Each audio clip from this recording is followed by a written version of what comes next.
रहे। बाबा साहब अम्बेडकर अमर रहे, अमर रहे। भगवान बुद्ध की कृपा हो, भगवान बुद्ध की कृपा हो। महात्मा ज्योतिबा फूले अमर रहे, अमर रहे। महात्मा ज्योतिबा फूले अमर रहे, अमर रहे। माता सावित्रीबाई फूले अमर रहे, अमर रहे। माता सावित्रीबाई फूले अमर रहे, माता रमाबाई अम्बेडकर अमर रहे, अमर रहे। सुरक्षित रख लो। तो ये पहन के जाओ, पहचान होगी। बगैर पहचान के डॉक्टर बाबा साहब ने कहा जिस समाज की पहचान नहीं है उसका कोई सम्मान नहीं है। बाबा साहब ने सम्मान की लड़ाई पहचान के लिए लड़ी। आरक्षण तो बात की बात है। हो गया भाई, देखो टाइम। माता सावित्री फूले जी का महात्मा ज्योतिबा फूले के साथ शिक्षा में बहुत बड़ा योगदान था, जिन्होंने सबसे पहले दलित समाज और विशेषकर महिला समाज के लिए शिक्षा की प्रेरणा दी है। बंधुओं, माता रमाबाई का भी कोई कम रोल नहीं था। बाबा साहब को इतनी ऊंचाइयों तक पहुंचाने में माता रमाबाई का पूरा योगदान था।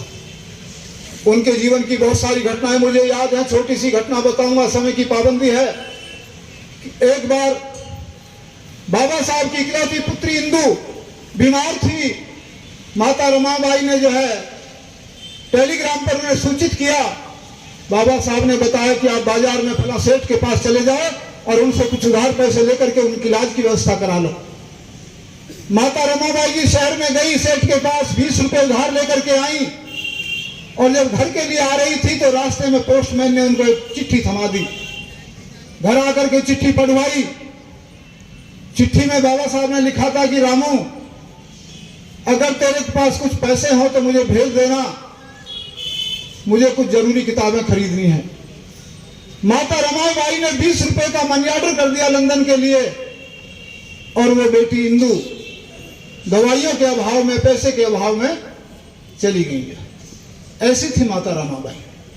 माता रमाबाई ने बाबा साहब को पूरा योगदान दिया और उन्हें समय समय पर कहती रही कि आप अपने कार्य में जो है लीन रहें और इस देश के करोड़ों लोगों की व्यवस्था में आप जो है इनका समाधान करें। जो है जय भीम। जय भीम। बेहद खुशी और बेहद मसरत है कि आज भीमराव अंबेडकर साहब की अहलिया रमाबाई साहिबा का पैदाइशी दिन है।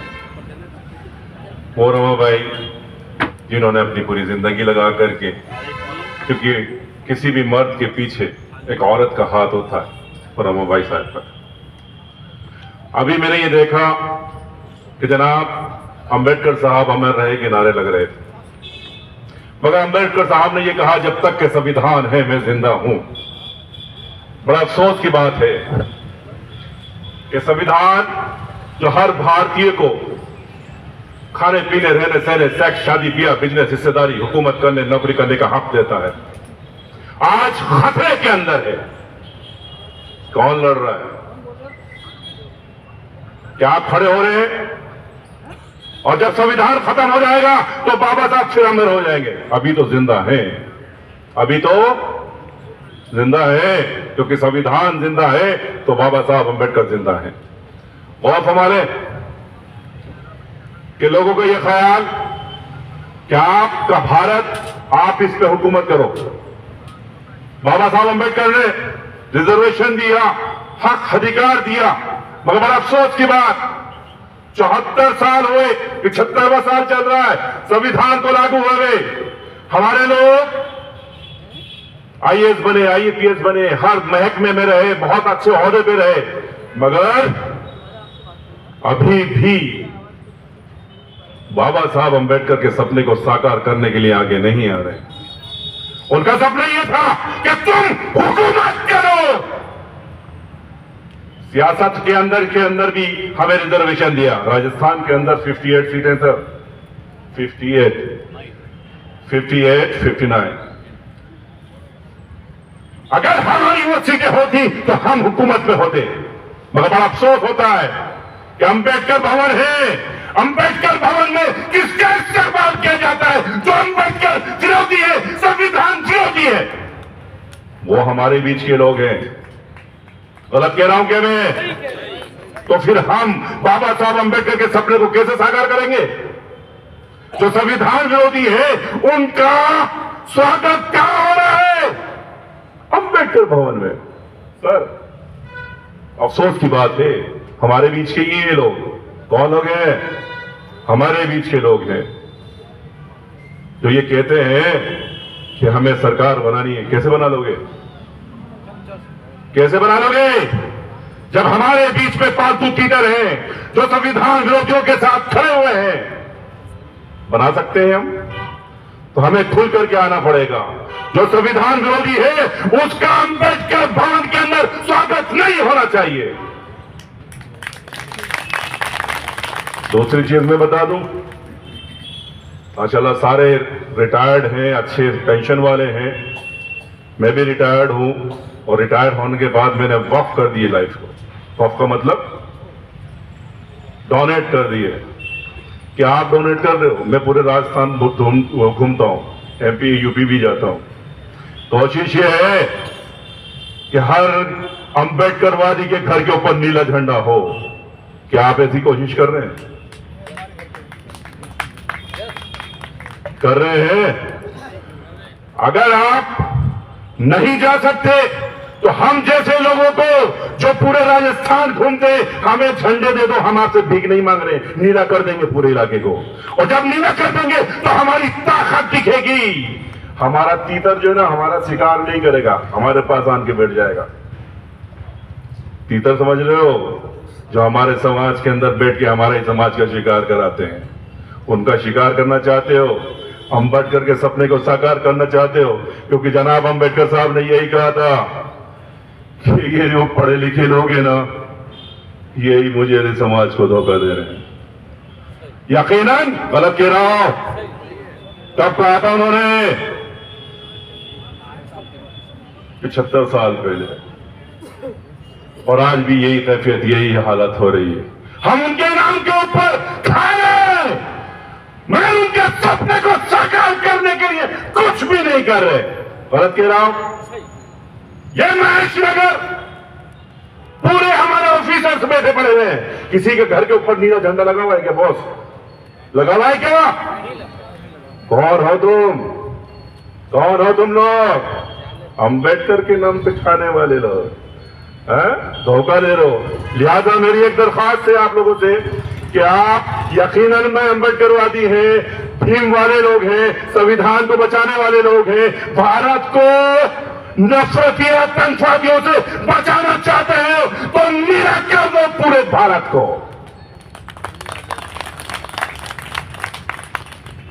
भारत तुम्हारा है। बाबा साहब अंबेडकर को 17 से हरवाया था सर नेहरू परिवार ने। बंगाल से मुसलमानों ने जिताया था सर। आज भी हम तुम्हारे साथ खड़े हुए। यलगार तो करो, यलगार तो करो। सावित्री फुले साहिबा के साथ कौन था? थी। तो आपके ख्याल रख लीजिए कि आप कदम बढ़ाइए, हम आपके साथ खड़े हुए भारत को बचाने के लिए। अगर यकीनन में आप भारत से मोहब्बत करते हैं, अपने वतन से मोहब्बत करते हैं, तो आपको नीला करना पड़ेगा। मैं सिर्फ आपसे एक ही चीज कहूंगा कि ये झंडे हमें सावित्रीबाई फुले का भी आज मौर्य साहब ने बताया कि सावित्रीबाई फुले पर भी हम जयंती मानने जा रहे हैं। 2 माता है समाज में, सावित्रीबाई फुले, माता रमाई। हम लोग महाराष्ट्र में माता जिजाऊ जो छत्रपति शिवाजी महाराज की माता है, इनका योगदान रहा है भाई। ये महापुरुषों को खड़े करने में, महापुरुषों को साथ देने में। ऐसी कहावत है कि आदमी के पीछे महिलाओं का हाथ होते तो आदमी आगे निकल जाता है। ये महापुरुषों के उदाहरण है, मैं देखता हूं। महात्मा ज्योतिबा फुले, सावित्रीबाई फुले ने पुणे में जो स्कूलें निकाली, उस जमाने में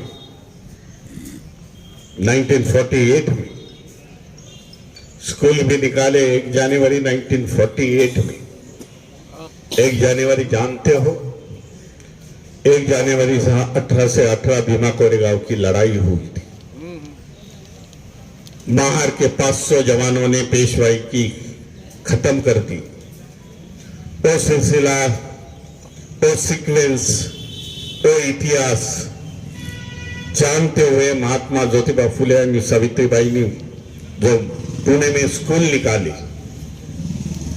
वो भी 1 जनवरी 1948 में निकाली। वहां से शिक्षण की शुरुआत कर दी और उनको साथ देने वाली फातिमा शेख है। मुझे बहुत आश्चर्य लगता है जब मैं मुंबई में मेरे भाइयों से बात करता हूं, मेरे मुस्लिम भाइयों से बात करता हूं, बोले महात्मा ज्योतिबा फुले के बारे में जानते हो क्या? हाँ, स्कूल चालू किए, ये चालू किए। बाबा साहब के तो गुरु थे वो। मैं बोला इसके बाद में जानने की कोशिश करो भाई, मेरे भाई हो तुम लोग, कि सावित्रीबाई फुले को जो साथ दी, तो साथ कोई ब्राह्मण महिला नहीं थी, तो फातिमा शेख थी, जो मुस्लिम समाज से आती थी। जब कीचड़ उछल जाते थे पूना में, गोबर मारते थे, तब फातिमा शेख को भी उसके साथ थी। भाई जो स्कूल की जगह दे दी, वो भी फातिमा शेख के ब्रदर थे, भाई थे, शेख करके उन्होंने जगह दी है।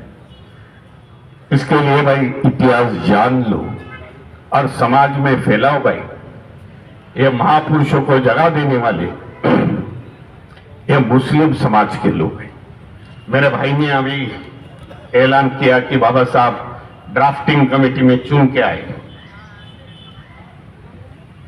वेस्ट बंगाल से वो चुन के आए, जो मुस्लिम डोमिनेट एरिया था, जहां मुस्लिम ज्यादा थे। ऐलान किया था कांग्रेस वाले के लीडर्स के ड्राफ्टिंग कमेटी में बाबा साहब आने से ये पार्लियामेंट के दरवाजे का खिड़कियां हम लोग बंद कर देंगे। बाबा साहब के सामने बहुत बड़ी समस्या थी कि हम कहां से भी चुन के नहीं आएंगे, लेकिन जोगेंद्रनाथ मंडल नाम सुना होगा। जो जोगेंद्रनाथ मंडल वेस्ट बंगाल से थे, दलित थे, शेड्यूल कास्ट के थे, लेकिन मुस्लिम समाज पर उनकी पकड़ थी। मुस्लिम समाज के लिए, दलित समाज के लिए काम करते थे। उन्होंने बाबा साहब को चिट्ठी लिख दी, भाई आ जाओ, यहां से हम चुन के देंगे। और बाबा साहब को उस वेस्ट बंगाल से चुन के दिया और इसके लिए बाबा साहब ड्राफ्टिंग कमेटी में गए। ये भी मुस्लिमों की देन है, मैं समझता हूं। महार चौदार तली का सत्याग्रह जो हुआ, वहां भी बाबा साहब को कोई जगह देने वाला नहीं। प्रशासन ने तो बोल दिया भाई बाबा साहब तुम सत्याग्रह कर सकते हो। बाबा साहब के साथ ब्राह्मण समाज के लोग थे, सहस्त्र बुद्धे, जिन्होंने मनुस्मृति जला दी, पर लेकिन जगह देने वाला वहां कौन नहीं था। फिर से मुस्लिम समाज का बंदा खड़ा हो गया, बाबा साहब ये जगह मेरी है, यहां तुम्हारी 2 दिन की परिषद शुरू कर दो। बताना इतना चाहता हूं कि इतिहास के माध्यम से हमें इकट्ठा आने की जरूरत है। हम क्या दूसरे नहीं हैं भाई। जो शेड्यूल कास्ट, शेड्यूल ट्राइब, वंचित समाज के लोग आज समाज में बिखरे हुए हैं, जो आज 85% के बोलते हैं आज जनगणना होती नहीं, लेकिन जो बिहार में आज जनगणना हो गई उसमें ओबीसी समाज के 65% और दलित समाज जोड़ा जाए तो हम लोग इस 80 के बराबर के लोग हैं। ये सब हम लोग इकट्ठा हो जाएंगे तो ये सभी समस्या हमारे सामने है, वो इकट्ठा तुरंत हमें हल हो सकती है। पर लेकिन इकट्ठा होते नहीं, यही समस्या है। मैं समझता हूं बाबा साहब ने जो काम किया है वो एक समाज के लिए नहीं किया है, दलितों के लिए नहीं किया है, एक गलत बात थी 80-90 के समय में। बाबा साहब दलितों के मसीहा यहां से उत्तर भारत से निकली हुई ये स्लोगन, बाद में मैंने उसका कंडेम किया लखनऊ की मंच पर जाके। भाई दलितों के लिए मसीहा तो थे पहले के पूर्व भाग में, लेकिन जो बाबा साहब ने काम किया है वो पूरा भारत भर के लोगों के लिए, एक एक लोगों के लिए किया है, विशेषतः महिलाओं के लिए किया है। जानने की कोशिश होनी जरूरी है। बहुत समय मेरे को बुलाते हैं बोलने के लिए, तब मैं the modern maker of the India Baba Saheb Ambedkar ऐसा मैं उल्लेख करता हूं। आधुनिक भारत का निर्माता कौन होगा तो बाबा साहब अम्बेडकर है, इस समय उनको बताता हूं मैं। हमारे पढ़े लिखे लोग जो है, पढ़े लिखे लोगों को पूछा जाए, भाई बता दो तुरंत में बाबा साहब ने क्या क्या देश के लिए काम किया है। बोले संविधान लिखा है, बाबा साहब ने इस देश में धम्म क्रांति की है। हम लोग बौद्ध हो गए, दलितों के लिए हक अधिकार की लड़ाई लड़ ले। इसके बारे में आगे जाके बाबा साहब के बारे में इनका जानकारी कमती है, ऐसा मैं समझता हूं।